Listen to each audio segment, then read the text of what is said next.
This question 10. This question is about rates of reaction. Iodine and propanone react together in acid catalyzed reaction. A student completed a series of experiments to determine the order of reaction with respect to iodine. Method: transfers 25 cm cubed of 1.0 moles per dm minus cube propanol solution into a conical flask. Add 10 cm cubed of 1.0 mol per dm minus cube of HCl aqueous. Add 25 cm cubed of 5.0 times by 10 to the power minus 3 moles per dm minus cube of iodine aqueous. Start a timer. At intervals of 1 minute, remove a 1 cm cube sample of the mixture and add each sample to a separate beaker containing an excess of NaHCl3 aqueous. Titrate the contents of each beaker with a standard solution of sodium thiosulfate and record the volume of sodium thiosulfate used. 10.1. Suggest why the 1.0 cm cube portions of the reaction mixture are added to an excess of NaHCl solution. Generally, when it's talking about why something of reaction mixture is added to a solution, it's because the sodium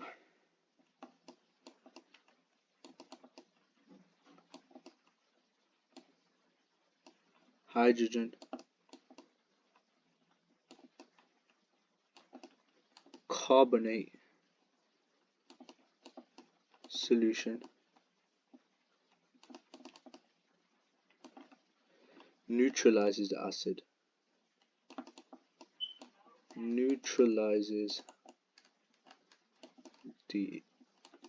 acid.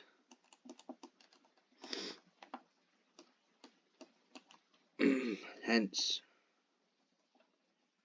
stops the reaction. And sodium hydrocarbonate solution neutralizes the acid catalyst and stops the reaction. And then it says 10.2 suggests why the order of this reaction with respect to propanone can be ignored in this experiment. So if we look at propanone can be ignored in this experiment, well, we have this much propanone in a conical flask,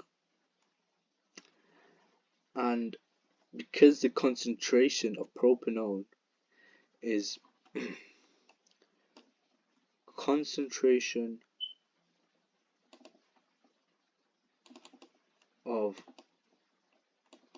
propanone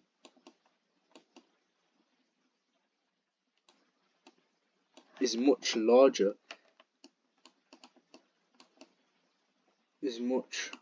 than what? Much larger than the concentration of iodine. Is much larger than concentration of iodine. So what does this mean? Well, it means the concentration of propanone is almost constant. Concentration of propanone is almost constant. Since the concentration of propanone is almost constant, the order of reaction with respect to propanone can be ignored in the experiment. So concentration of propanone is much larger than the concentration of what? Concentration of iodine. Much larger concentration of iodine. And therefore the concentration of propanone is almost constant for 2 marks. And then it says the volume of sodium thiosulfate solution used in each titration is proportional to the concentration of iodine in each beaker. Table 5 shows the result of the experiment. Use the results in Table 5 to draw a graph of volume of sodium thiosulfate against time. Draw a line of best fit for 3 marks. Now the hard part is probably going to be drawing the line of best fit for most students, including myself, because this is just plotting and it already tells us the axis. So we know time is 1 to 6, so we're going to start off at 0 here. We're going to have a 1, 2, 3, 4, 5, 6. Doesn't go any higher than that, so we don't need to add the 7. And now for here, what's the best idea for going up? And in the mark scheme, it says the plotted points must cover at least half of the graph. So they don't want you to just do like a small graph, less than half the graph. It needs to be more than half, at least. So we'll go up in 5. Because if we go up in 10, that's not gonna be good enough, big enough for the graph to cover at least half. So 5, 10, 15, 20, 25, 30, 35, 40, 45. And what's the highest number? Highest number is 41, so we don't need to go above 45 or even 45 or above, 41 or above. So we know that when time is 1 minute, the volume of sodium thiosulfate is 41. So 1 minute, 41, that's here. We know that when the time is 2 minutes, it's at 35, the volume of sodium thiosulfate. We know that when the time is 3 minutes, the volume is 24.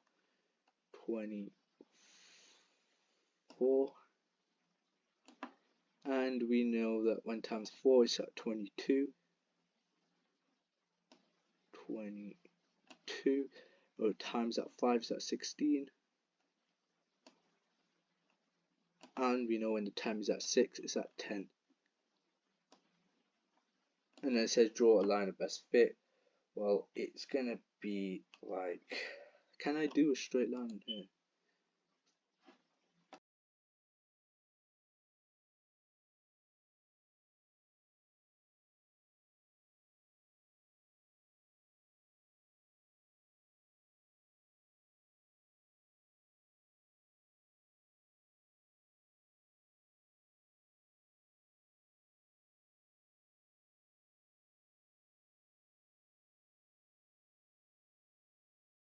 So you guys hopefully should get the point. It's just be a straight line of best fit. Obviously in this case it's not really straight because I struggle. Firstly, I don't have a ruler on this mouse or this online PDF editor. And then it says 10.4, explain how the graph shows a reaction is zero order with respect to iodine, the reaction between propanol and iodine. Well, we know you've got zero order, first order, second order. First order and second order, they have change. Like, it's not a straight line, if you know what I mean. It's changing, first order, second order. But with this, it's a straight line. So that's the first thing I'd say. The graph is a straight line. It might seem, well, that's clearly obvious. It's a straight line, but you do need to state it. Graph is a straight line.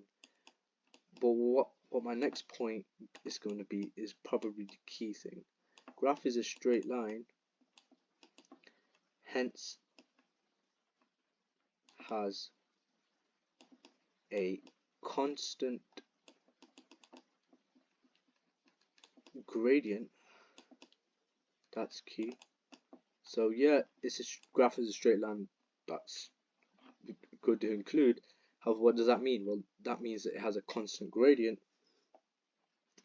Therefore, or actually I'll just say, so rate of reaction does not change. So rate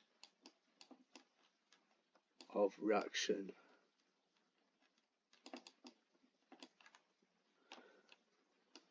does not change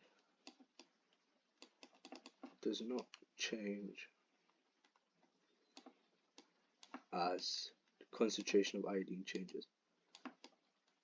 As the concentration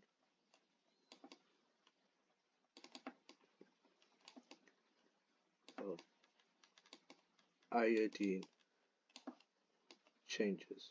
Graph is a straight line, hence has a constant gradient. So the rate of reaction does not change as the concentration of iodine changes. And then the final part of question 10.5. The Arrhenius equation can be written as ln K equals minus EA over RT plus ln A. Figure 8 shows a graph of ln K against 1 over T for the reaction. There's a graph. So we're not expected to draw the graph. That's what we expected to do in 10.3. 10.5, it wants us to use figure 8 to calculate value for activation energy in kilojoules per mole to power minus 1 for this reaction. The gas constant R is in joules K to power minus 1 mole to power minus 1. So because this is a straight line graph, we're going to compare it to y equals mx plus c, right? And just by looking at this, we can see that y in this case is ln k. Now c is ln a. Now what's the gradient and what's x?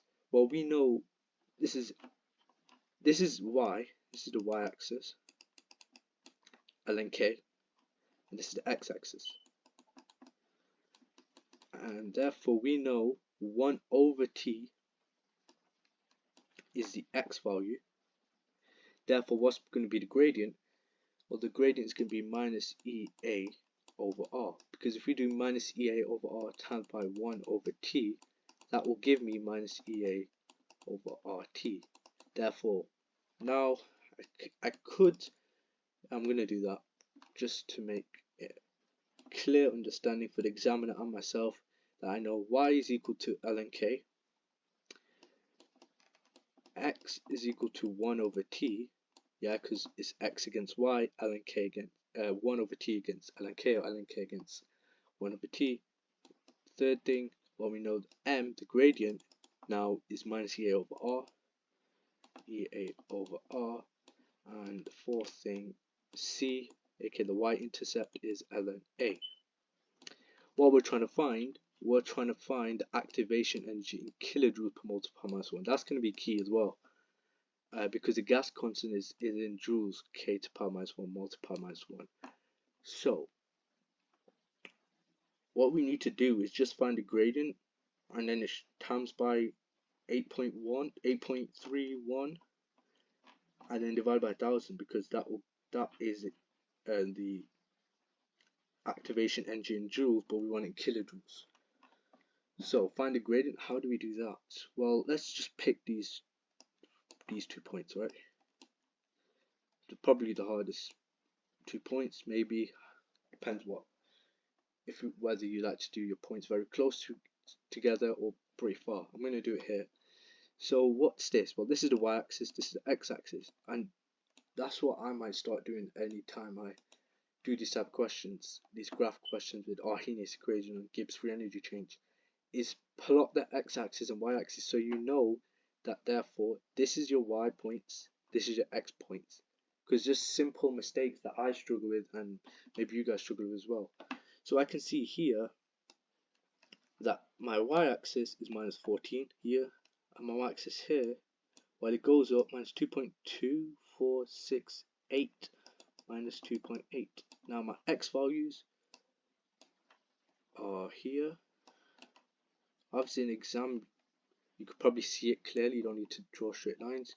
0.0018, and my x value here, while it's going up, 0.0121, 2, 3, 4, 5, 6, 7, 8. Is that 8?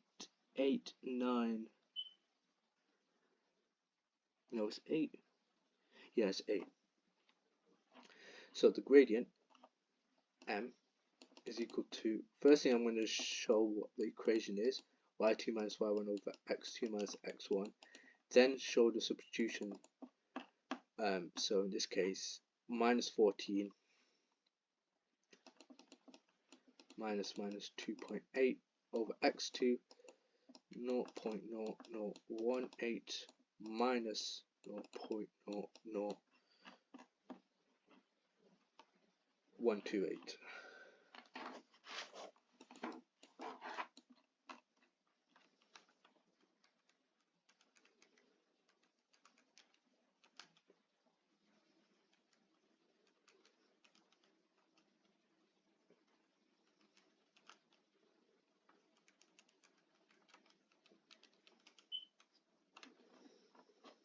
Yeah, 0.00128, because 1, 2, 3. 1.28 times by 10 to the power minus 3.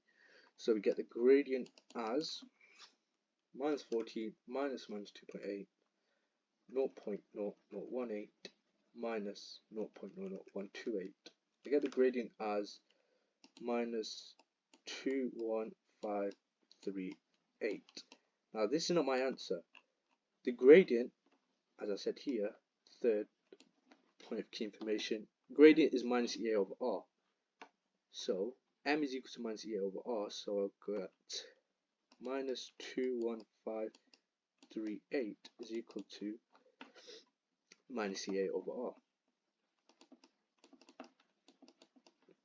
Minus EA, well, we know R in the question is 8.31, so minus EA is going to be this times by R, which is going to be my answer, times by 8.31, give me minus 17,898, 4.6154. Therefore, the negatives cancel out. If I get activation energy, EA is equal to 178,984.6154. That's not the final answer because this is in joules. Because think about it, the gas constant was in joules, and what we did to find the activation energy is did the gradient times by something in joules. So we've got the activation energy in joules. We don't want it in joules, we want it in kilojoule per mole to the power minus 1. So we're going to divide by 1000, divide my answer by 1000, and I get 17, I'm going to round to 3 significant figures, 179 kilojoules per mole to the power minus 1. 179. And that is the end of question. What question is it? Question 10.